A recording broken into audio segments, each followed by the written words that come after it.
It has surely happened to you. You see someone acting in a way that deeply irritates you.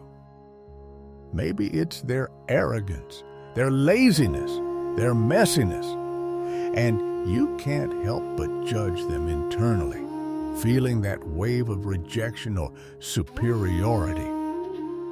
Or the opposite, you admire someone so much that you almost idealize them, feeling that you could never be like that. Don't worry, this experience is universal.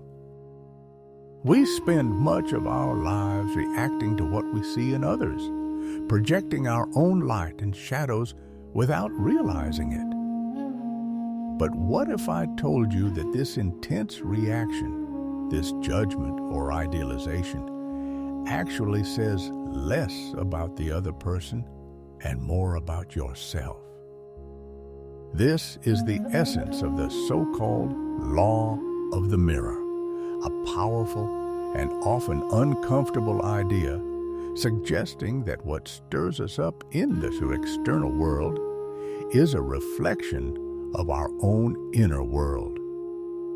Buddhist wisdom and the Zen spirit offer us incredibly valuable tools to work with this mirror, not to feel guilty, but to use it as a doorway to deeper self-knowledge. In today's video, we're going to explore together how this mirror works, why we judge others so easily, and how we can transform that tendency into an opportunity to grow, heal, and cultivate compassion. At the end, we'll do a guided practice for you to start using this mirror in your own life. Save this video. Don't forget to give it a like. And if you haven't already, subscribe to the channel to continue walking this path of enlightenment and growth together. Let's begin. 1. The ease of looking outward. It's funny how our mind works, isn't it? We see someone make a mistake, break a rule, or simply act in a way we don't like, and our judgment jumps out almost automatically. We point out their fault, comment on it, perhaps only internally, and feel that pang of superiority or simple annoyance. We become expert judges of others' lives. Ancient Buddhist teachings already pointed out this human tendency more than 2 millennia ago. There's a well-known verse that goes something like this: "The faults of others are easy to see, but one's own are hard to see." Why do we find it so easy to look outward and so difficult to look inward? Often this mechanism of judgment acts as a form of projection. That is, we project onto others those characteristics of ours that we don't like, that we don't accept, or that we aren't even aware of having. Criticizing others' laziness might be a way to avoid looking at our own procrastination in other areas. Judging someone's selfishness can distract us from our own subtle self-centeredness. Furthermore, judging gives us a false sense of control and righteousness. By pointing out the other's mistake, we reaffirm our own position as correct or better, which is an ego trick to feel secure. But this strategy comes at a very high cost. The teachings warn us that whoever lives always looking at the faults of others and getting offended by them is very far from cleaning their own mental impurities. This habit of constantly judging not only damages our relationships, creating separation and resentment, but also keeps us blind to our own areas for growth. We get stuck in a cycle of external criticism that prevents us from evolving. Think about it. How much mental energy do we spend each day analyzing and evaluating the actions of others? It's exhausting and ultimately useless. Recognizing this tendency isn't about feeling guilty, but about realizing there's another way. What if that very ease in detecting flaws was actually a clue? What if the thing that bothers us so much in the other person was, in some way, a reflection? That's where the powerful idea of the mirror comes into play. 2. The mirror. What does it really reflect? Once we recognize our tendency to look outward, the key question arises. What are we really seeing when something in another person bothers or fascinates us so much? The law of the mirror suggests that we are not seeing an objective truth about the other, but a reflection of our own inner world. It's as if the other person acts like a mirror, reflecting back an image of ourselves that we hadn't seen.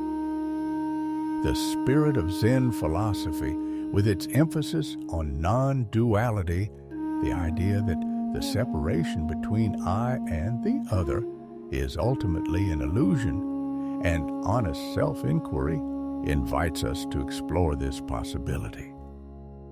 If we are not as separate as we think, then what intensely agitates us about the other could have roots within ourselves. The mirror doesn't create the image, it simply reflects it. What might this mirror be reflecting? Often it points to aspects of ourselves that we have denied, repressed, or simply didn't want to see. This is what psychology calls the shadow, those parts of our personality that we consider unacceptable. Perhaps our own anger, selfishness, or insecurity, which we tend to unconsciously project onto others so we don't have to face them in ourselves. That's why what irritates us most in others is often a valuable clue about our own wounds or unresolved issues. But the mirror doesn't only reflect our shadow. Sometimes what fascinates or idealizes us in another person, their freedom, creativity, courage, is also a reflection. It can point to a hidden potential within us, qualities we long to develop but dare not acknowledge or express. Excessive admiration can be an invitation to awaken those same qualities in our own lives. Let's imagine that the arrogance of a coworker deeply bothers you. The mirror invites you to ask yourself, is there a part of me that feels insecure and reacts judgmentally to others' confidence? Or perhaps there is repressed arrogance in me that I don't allow myself to express.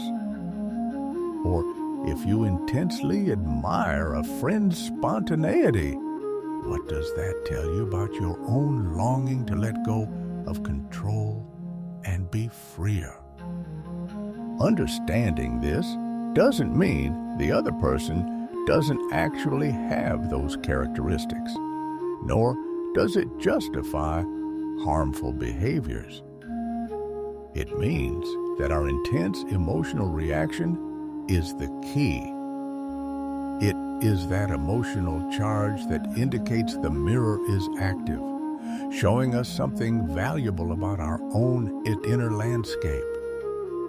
Recognizing that we are looking at a reflection is the first step to stop blaming the mirror and start using it as the powerful tool for self-knowledge that it is.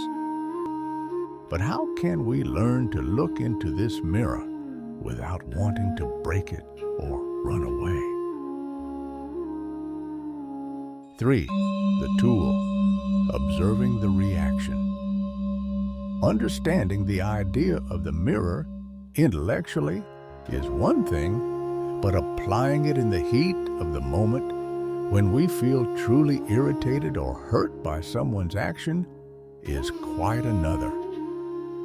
Our automatic reaction is usually to blame, defend ourselves, or attack. And to avoid this, we can use a fundamental tool offered by both Buddhist teachings and Zen practice. This is mindfulness, the ability to observe our own inner experience, thoughts, emotions, sensations, as it happens, with curiosity and without judgment. To be able to use the mirror, the indispensable first step is to become aware of our own reaction right when it is happening. When someone does something that bothers you, before reacting, the practice is to turn your attention inward. What is happening inside you right now? Notice the physical sensations. Is there tension in your jaw? A knot in your stomach? Heat in your face? Observe the emotional tone. Is it irritation, anger, contempt, sadness? Also listen to the thoughts that accompany that emotion. How dare they? This is unacceptable. I would never do that. The key here is to observe without identifying. You are not that anger. You are not that judgment.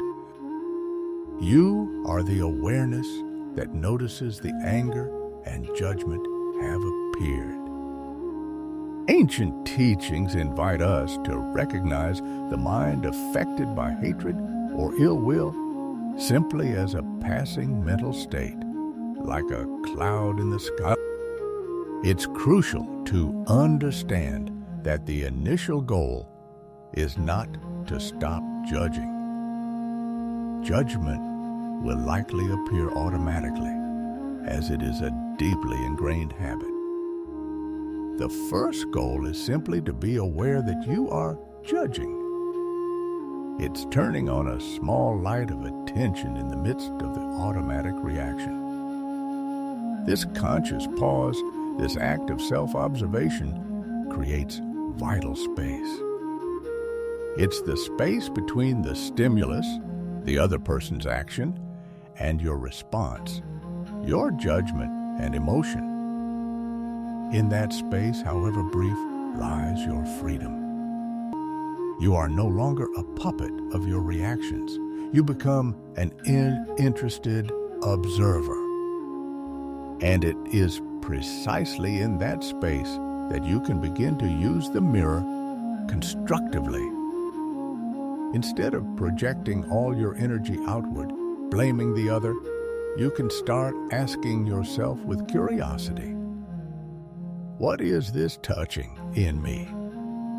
Why this intense reaction? Mindfulness gives you the necessary clarity to start looking at your own reflection. The next time you catch yourself judging someone, try taking a micro pause.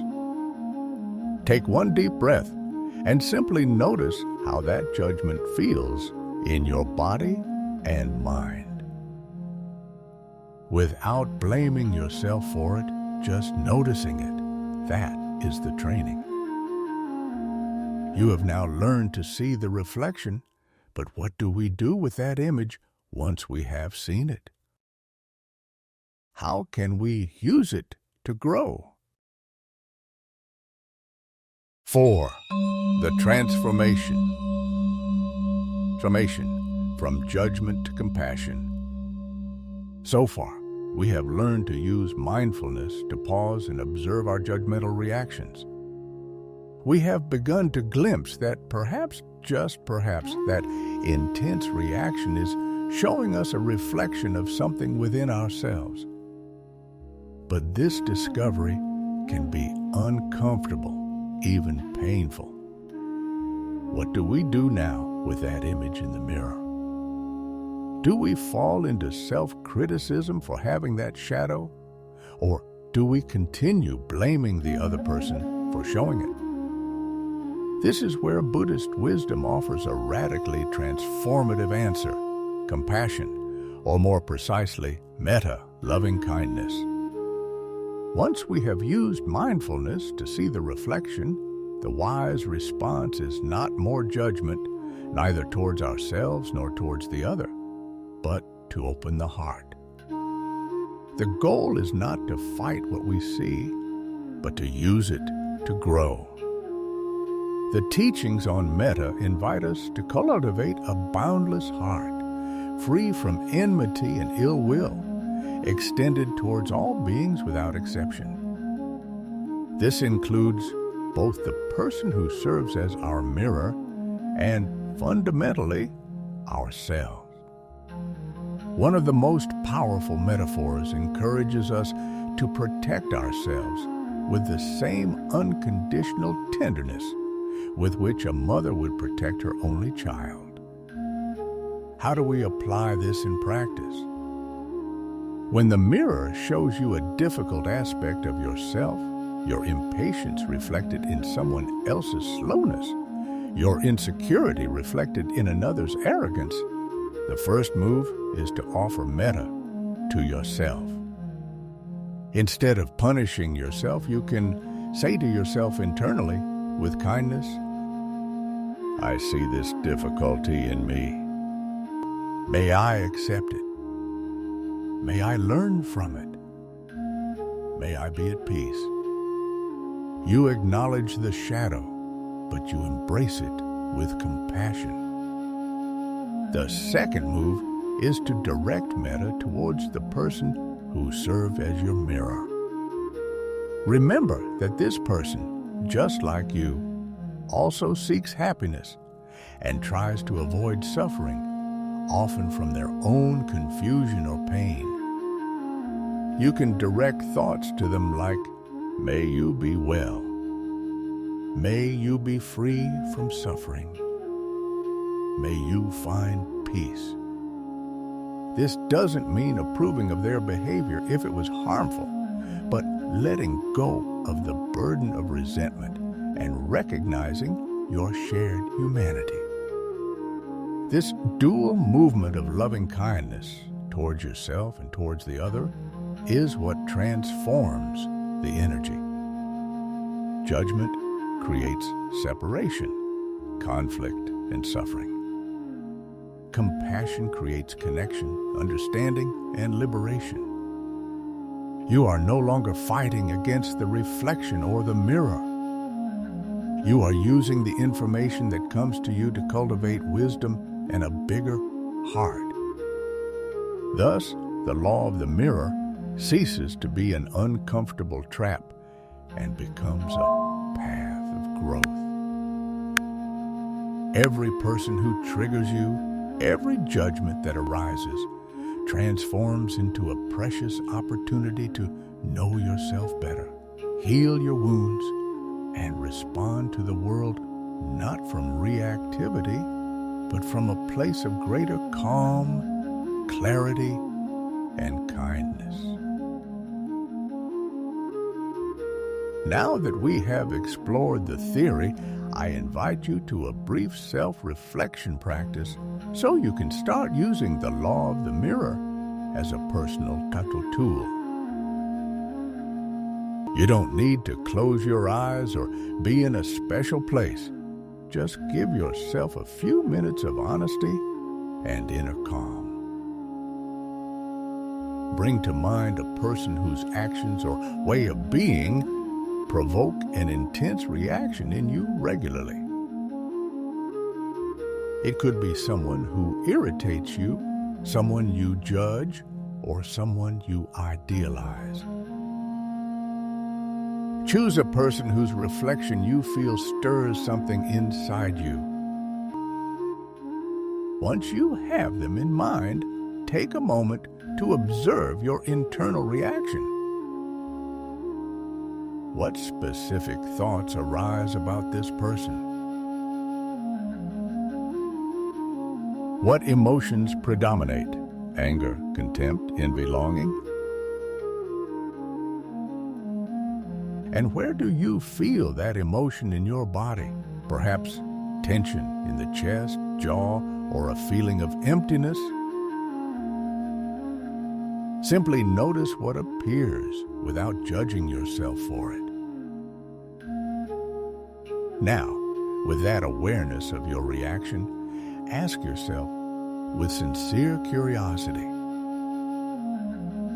what aspect of myself, perhaps one I dislike or don't recognize, might be reflecting in this person or in my judgment towards them?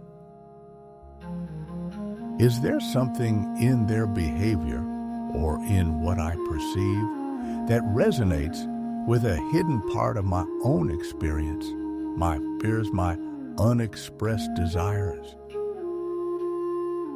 Don't look for an immediate answer or force yourself.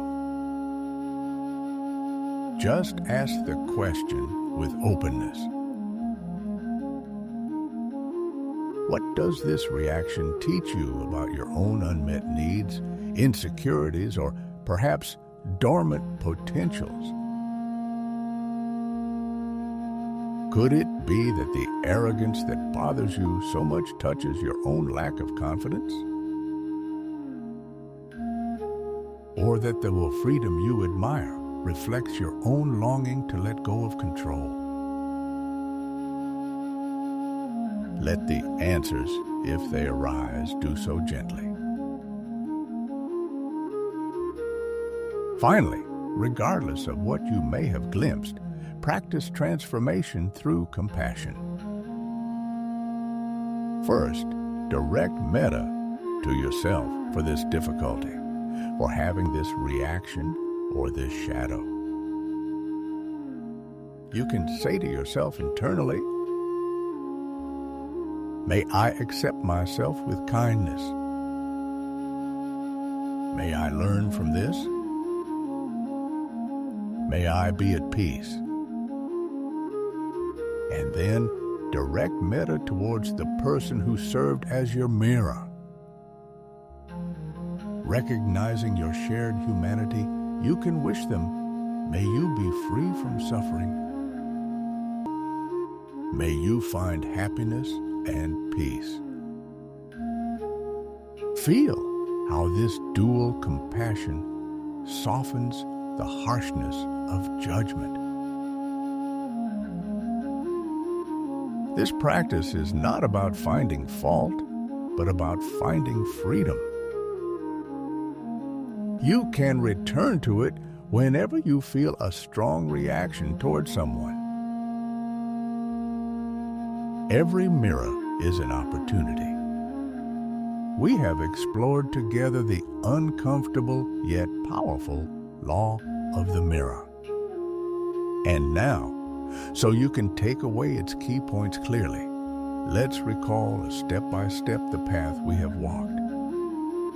First, we recognized our very human tendency to easily see others' faults while ignoring our own, often as an unconscious projection mechanism.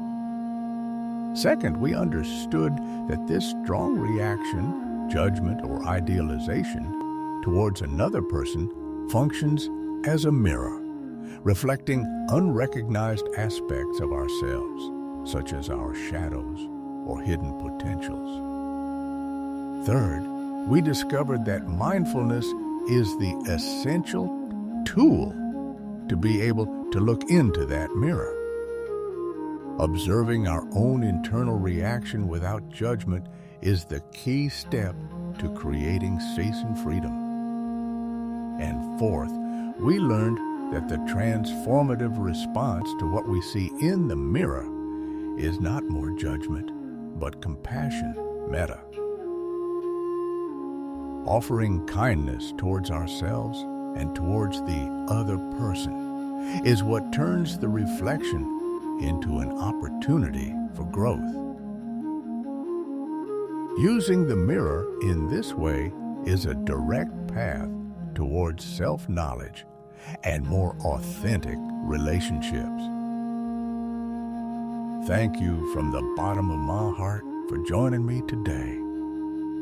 I hope this perspective serves you not to judge yourself more, but to look at yourself with more honesty, courage, and above all, compassion. Remember that every interaction, every reaction can be a teacher if we approach it with an open mind. Now, I would love for this reflection to continue in our community. What did you think of this idea of the mirror? Have you had any experiences where you recognized a reflection of yourself in your judgment towards another person? Sharing our experiences, always with respect and without judgment, helps us learn and grow together. You can leave your reflection in the comments. If you think this message of self-knowledge and compassion could be helpful to someone else, I invite you to share this video. And if you want to continue exploring how to apply Buddhist and Zen wisdom to your daily life, give it a like and subscribe to the channel so you don't miss the next episodes. Thank you for your time, your attention, and your courage to look in the mirror. See you in the next video.